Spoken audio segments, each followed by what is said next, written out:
പഹൽഗാം ഭീകരാക്രമണ വിഷയത്തിൽ ഡൽഹിയിൽ തിരക്കിട്ട കൂടിക്കാഴ്ചകൾ. പ്രതിരോധ മന്ത്രി രാജ്നാഥ് സിംഗ് പ്രധാനമന്ത്രിയുമായി കൂടിക്കാഴ്ച നടത്തി. അതിനിടെ പാകിസ്ഥാനിൽ നിന്നുള്ള 16 യൂട്യൂബ് ചാനലുകൾ ഭാരതത്തിൽ നിരോധിച്ചു. ഡോൺ ന്യൂസ്, ജിയോ ന്യൂസ് തുടങ്ങിയ മുൻനിര പാകിസ്ഥാൻ മാധ്യമങ്ങളുടെ യൂട്യൂബ് ചാനലുകൾ ഉൾപ്പെടെയാണ് നിരോധിച്ചത്. രാവിലെ 11 മണിക്ക് 7 ലോ കല്യാൺ മാർഗിൽ എത്തിയ പ്രതിരോധ മന്ത്രി രാജ്നാഥ് സിംഗ് പ്രധാനമന്ത്രി നരേന്ദ്രമോദിയെ കണ്ടു. പഹൽഗാമിന് ശേഷം ജമ്മു കശ്മീരിൽ തുടരുന്ന ഭീകരവിരുദ്ധ ഓപ്പറേഷനുകളുടെ വിശദാംശങ്ങൾ പ്രധാനമന്ത്രിയെ ധരിപ്പിച്ചു. അതിർത്തിയിൽ പാകിസ്ഥാൻ നടത്തുന്ന വെടിനിർത്തൽ കരാർ ലംഘനവും സൈന്യം നടത്തുന്ന പ്രത്യാക്രമണവും ചർച്ചയായി. രാവിലെ കരസേനാ മേധാവി ജനറൽ ഉപേന്ദ്ര ദ്വിവേദി രാജ്നാഥ് സിംഗിനെ കണ്ടിരുന്നു. അതിനിടെ പാകിസ്ഥാനെതിരായ നടപടികൾ കേന്ദ്ര സർക്കാർ തുടരുകയാണ്. പാകിസ്ഥാനിലെ മുൻനിര മാധ്യമങ്ങളുടെ യൂട്യൂബ് ചാനലുകൾ ഭാരതത്തിൽ നിരോധിച്ചു. ജിയോ ടിവി, ഡോൺ ഉൾപ്പെടെ 16 യൂട്യൂബ് ചാനലുകളാണ് IB മന്ത്രാലയം നിരോധിച്ചത്. പഹൽഗാം ഭീകരാക്രമണത്തിന് ശേഷം ഈ ചാനലുകൾ നടത്തുന്ന ഇന്ത്യ വിരുദ്ധ പ്രചരണം കണക്കിലെടുത്താണ് നടപടി. കേന്ദ്ര ആഭ്യന്തര മന്ത്രാലയത്തിന്റെ നിർദ്ദേശപ്രകാരമാണ് ചാനലുകൾ നിരോധിച്ചത്. ജനം, ഡൽഹി. ഈ വാർത്തയുടെ വിശദാംശങ്ങളുമായി അല്പസമയത്തിനകം ജിഷ്ണു നമ്മോടൊപ്പം ചേരും. നിലവിൽ ഇപ്പോൾ കൃത്യമായ കൂടിക്കാഴ്ചകൾ നടക്കുകയാണ്. പ്രതിരോധ മന്ത്രി രാജ്നാഥ് സിംഗും പ്രധാനമന്ത്രിയും തമ്മിലുള്ള കൂടിക്കാഴ്ചകൾ നടന്നു. അതിനിടെയാണ് ഏറ്റവും നിർണായകമായൊരു നീക്കം ഭാരതത്തിൻ്റെ ഭാഗത്തു നിന്ന് ഉണ്ടായിരിക്കുന്നത്. തെറ്റായ വാർത്തകൾ പ്രചരിപ്പിക്കുക എന്ന ലക്ഷ്യത്തോടെ ഭാരതത്തിൽ തെറ്റായ തെറ്റിദ്ധാരണകൾ പടർത്താൻ ഉദ്ദേശിച്ചുകൊണ്ട് ചില നീക്കങ്ങൾ നടത്തിയ യൂട്യൂബ് ചാനലുകളെ കൃത്യമായി, അതുപോലെ തന്നെ മറ്റു ചാനലുകളെയും കൃത്യമായി ഭാരതത്തിൽ നിയന്ത്രിക്കാൻ ഭാരതം നീക്കം നടത്തിയിട്ടുണ്ട്. 18ഓളം ചാനലുകൾ ഇത്തരത്തിൽ നിയന്ത്രിച്ചിട്ടുണ്ട് എന്നാണ് ഇപ്പോൾ നമുക്ക് ലഭ്യമാകുന്ന വിവരങ്ങളിൽ നിന്നും മനസ്സിലാക്കാൻ സാധിക്കുന്നത്. ഇന്നലെയും ചീഫ് ഓഫ് ഡിഫൻസ് സ്റ്റാഫും അതുപോലെ തന്നെ BSF ഡയറക്ടർ ജനറലും എല്ലാം തന്നെ കൂടിക്കാഴ്ചകൾ നടത്തിയിരുന്നു. ആഭ്യന്തര മന്ത്രാലയത്തിൽ കൂടിക്കാഴ്ചകൾ നടന്നിരുന്നു. ഇത്തരത്തിൽ വിവിധങ്ങളായ നടപടിക്രമങ്ങൾ പുരോഗമിക്കുന്ന ഒരു സാഹചര്യം തന്നെയാണ് ഡൽഹിയിൽ നിലനിൽക്കുന്നത്. ഇപ്പോൾ പ്രതിരോധ മന്ത്രാലയത്തിലും ഇത്തരത്തിലുള്ള കൂടിക്കാഴ്ചകൾ നടന്നതിന് ശേഷം, അതായത് പ്രതിരോധ മന്ത്രിയും പ്രധാനമന്ത്രിയുമായുള്ള കൂടിക്കാഴ്ചകൾ നടന്നതിന് ശേഷം തുടർ നടപടികൾ മുന്നോട്ട് പോവുകയാണ്. അതിൻ്റെ അനുബന്ധ നടപടികൾ മുന്നോട്ട് പോവുകയാണ് എന്നാണ് അറിയാൻ സാധിക്കുന്നത്.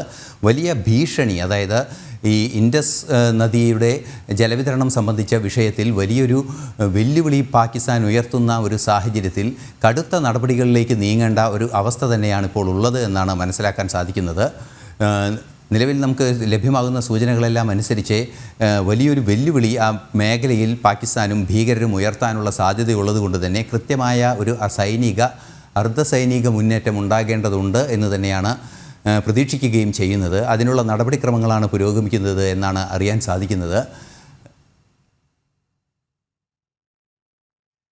ഈ വാർത്തയുടെ വിശദാംശങ്ങളുമായി ഇപ്പോൾ ജിഷ്ണു നമ്മോടൊപ്പം ചേരുന്നുണ്ട്. ജിഷ്ണു, എന്താണ് ഏറ്റവും പുതിയ വിവരങ്ങൾ? പ്രതിരോധ മന്ത്രിയും അതുപോലെ പ്രധാനമന്ത്രിയും ചേർന്നുള്ള കൂടിക്കാഴ്ചകൾക്ക് ശേഷം എന്തൊക്കെ നടപടികളാണ് ഉണ്ടായിരിക്കുന്നത്?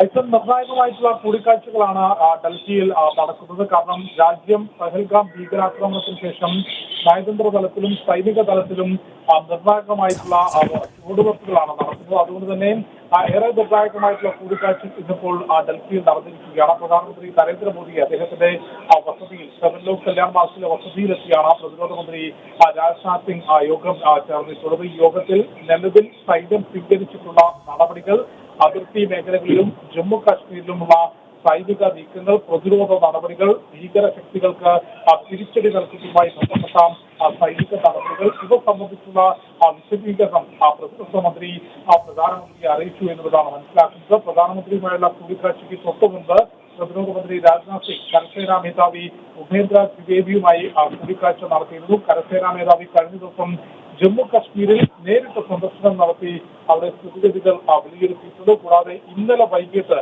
സംയുക്ത സേനാ മേധാവിയും ജനറൽ അനിൽ ചൗഹാനുമായും പ്രതിരോധ മന്ത്രി രാജ്നാഥ് സിംഗ് കൂടിക്കാഴ്ച നടത്തിയിരുന്നു. അത്തരത്തിൽ നിർണായകമായ യോഗങ്ങളാണ് ഇന്ദ്രപ്രസ്ഥത്തിൽ കഴിഞ്ഞ 2-3 ദിവസങ്ങളായി പുരോഗമിച്ചുകൊണ്ടിരിക്കുന്നത്. പ്രതിരോധ മന്ത്രി രാജ്നാഥ് സിംഗും ഒപ്പം ആഭ്യന്തരമന്ത്രി അമിത്ഷായുമാണ് ഇത്തരത്തിൽ യോഗങ്ങൾക്ക് നേതൃത്വം നൽകുന്നത്. ആഭ്യന്തരമന്ത്രി അമിത്ഷായുടെ നേതൃത്വത്തിലും ഉന്നതതല യോഗം ചേർന്നുകൊണ്ട് നിലവിലെ സ്ഥിതിഗതികൾ, സുരക്ഷാ ക്രമീകരണങ്ങൾ വിലയിരുത്തിയിട്ടുണ്ട്. കാരണം ഭീകര ശക്തികൾ ഒരിക്കലും മറക്കാൻ ആഗ്രഹിക്കാത്ത തിരിച്ചടി പഹൽഗാം ഭീകരാക്രമണത്തിന് രാജ്യം നൽകുമെന്ന പ്രഖ്യാപനം പ്രധാനമന്ത്രി നരേന്ദ്രമോദി ഉൾപ്പെടെയുള്ളവർ നടത്തിയിട്ടുണ്ട്. ഒപ്പം ഉറിയും പുൽവാമയ്ക്കുമെല്ലാം ഭാരതം എങ്ങനെയാണ് ഭീകരർക്ക് മറുപടി നൽകിയത് എന്നുള്ളതിന്റെ വിശദാംശങ്ങൾ നമുക്ക് മുൻപിലുള്ളതാണ്. അതുകൊണ്ട് അതിശക്തമായ ഒരു തിരിച്ചടി ഭീകരർക്കും ഒപ്പം ഭീകരവാദത്തിന് പിന്തുണ നൽകുന്നവർക്കും ഉണ്ടാകുമെന്ന കാര്യത്തിൽ യാതൊരു സംശയമില്ല. അത്തരത്തിലുള്ള തിരിച്ചടികൾക്ക് തയ്യാറെടുക്കുന്നതോടൊപ്പം മറ്റ് ഭീകരാക്രമണങ്ങൾ ഉണ്ടാകാതിരിക്കാനുള്ള കൃത്യമായ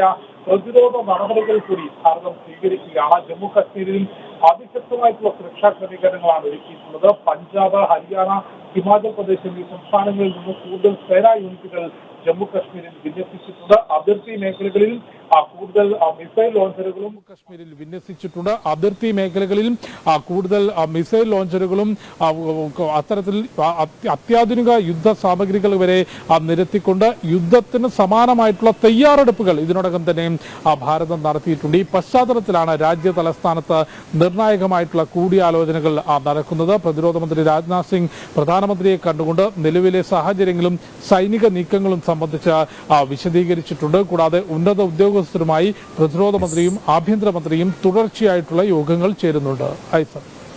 ജിഷ്ണു, മറ്റൊരു സുപ്രധാന വിഷയം കൂടി അറിയേണ്ടതുള്ളത് 18ഓളം ചാനലുകളെ നിരോധിച്ചിരിക്കുന്നു, അല്ലെങ്കിൽ അതിൻ്റെ ട്രാൻസ്മിഷൻ നിരോധിച്ചിരിക്കുന്നു എന്ന ഒരു വിവരവും പുറത്തു വരുന്നുണ്ട്. എന്താണ് ഇതിന് പിന്നിലുള്ള കാരണം? ഏത് തരത്തിലുള്ള പ്രചരണം നടത്തുന്നത് പ്രതിരോധിക്കാനാണ് ഇത്തരമൊരു നീക്കം കേന്ദ്ര സർക്കാരിൻ്റെ ഭാഗത്തു നിന്ന് ഉണ്ടായിരിക്കുന്നത്?